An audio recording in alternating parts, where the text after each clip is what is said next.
Hello? I know Don't Walk By was last month, but let me tell you about how we met a young man named Billy. Well, not young man, but a man named Billy through Don't Walk By.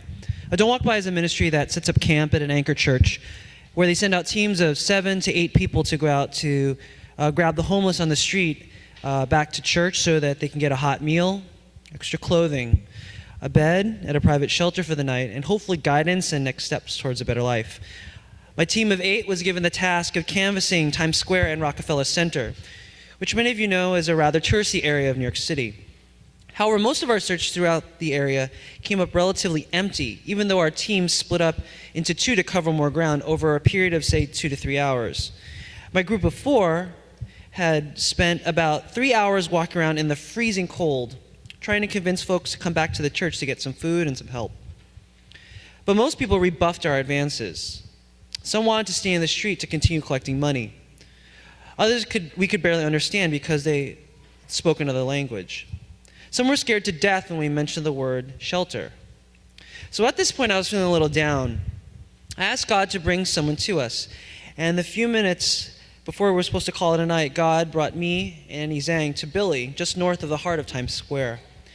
As Annie and I approached Billy and did introductions, my first thought was to convince Billy as fast as possible to come with us to the church, as we were told that we had only till 7:30 p.m. to bring people, and it was already 7:15.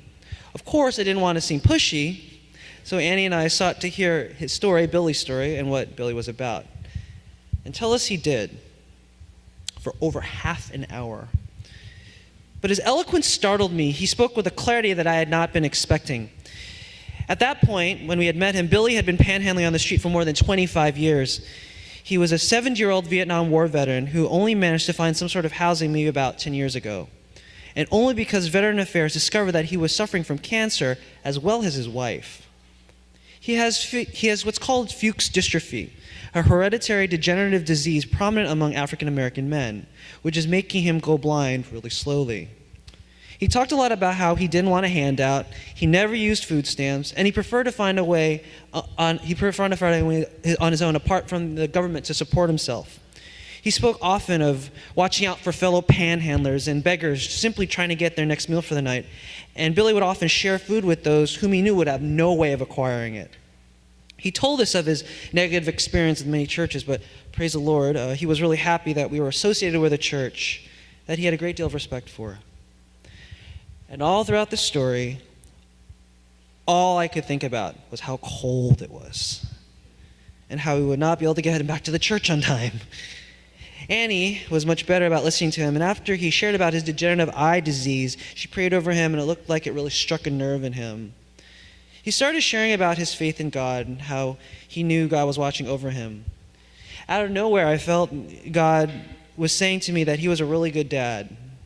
So I prayed that over him, and that really seemed to touch him. And as it turned out, he had 13 kids who seemed to matter a great deal to him. After we prayed for him, tears were falling from his eyes, and he seemed really moved. He said that he really felt the prayers and that he completely received them. He said that he believed he would be healed and said he knows that God sent us to him. He called us angels, which is always a nice compliment. We didn't get him back to the church that night, but by the grace of God, we gave Billy the thing he needed most. We watch people like Billy sit on our streets and walk through our subways asking for help. And sometimes we give them change and a short prayer under our breath. But then they fade into the wallpaper of the city, part of the background noise and urban landscape of New York. Charity is nice, but the money or snack we give them, or the prayer that we sometimes pray, is often just to make them disappear again, if we are truly honest with ourselves. However, when we lend our ear to hear what they have to say, when we look them in the eye, when we stop and sit down next to them, a miraculous thing happens. They become real. Simply because someone has taken notice. Billy wanted something that money or food could never buy, and that's our attention. He was no longer invisible.